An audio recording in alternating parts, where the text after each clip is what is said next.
Les petits détails des plus grands films, bienvenue dans Aviez-vous remarqué? Et de 5, The Last Night, prochain volet de la saga des célèbres robots, vient de se transformer sur nos écrans. L'occasion de revenir sur le premier film qui lui fête ses 10 ans et qui a, comme on dit, toutes ses dents.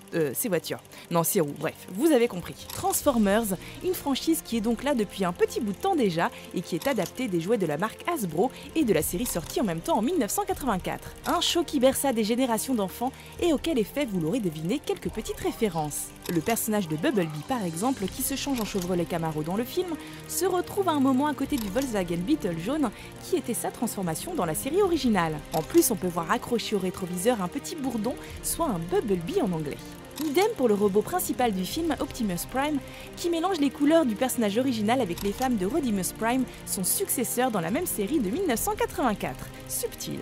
Les fans auront reconnu le mot Energon sur la plaque de la pauvre voiture que Megatron balaye ici et qui n'est autre qu'une ressource vitale des Transformers, ou encore ce petit hommage à un autre robot avec cette dépanneuse bleue et blanche ici qui reprend les couleurs et le design de Long Arm, un Autobot apparu notamment dans les jeux vidéo dérivés de la série.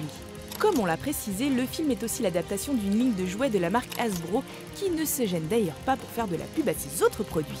Dans cette scène, c'est une peluche Mon Petit Poney que tient la petite fille, quand dans la séquence de bataille finale en ville, c'est un camion chargé de Furby qui est utilisé comme bouclier par Bumblebee.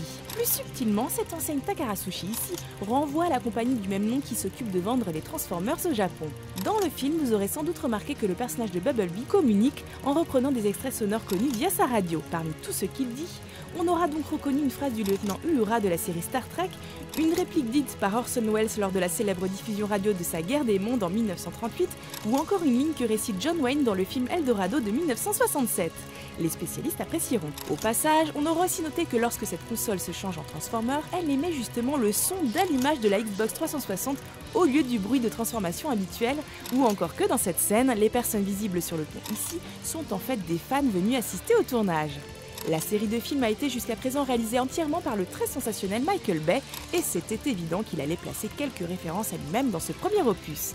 On a ainsi relevé que sur la plaque placée sur le socle où se trouve Megatron ici est marqué Bay for Steel, que le propre chien du réalisateur est celui qui se fait toiletter dans cette scène, que le pseudo eBay de Sam, Ladiesman 217, renvoie à l'anniversaire de Bay le 17 février, ou encore que dans cette scène, on peut entendre ce garçon dire que ce qu'il se passe est 100 fois mieux qu'Armageddon, l'un des précédents films du réalisateur. Enfin, Michael Bay fait bien un petit caméo, c'est l'homme qui se fait dégager d'une pitchounette par Megatron dans le combat final ici. Ouch!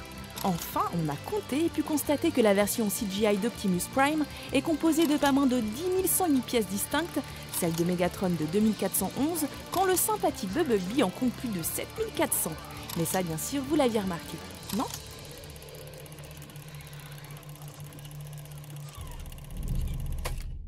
Retrouvez ce film à regarder chez vous sur notre nouvelle application Allocinéum, disponible sur smartphone et tablette.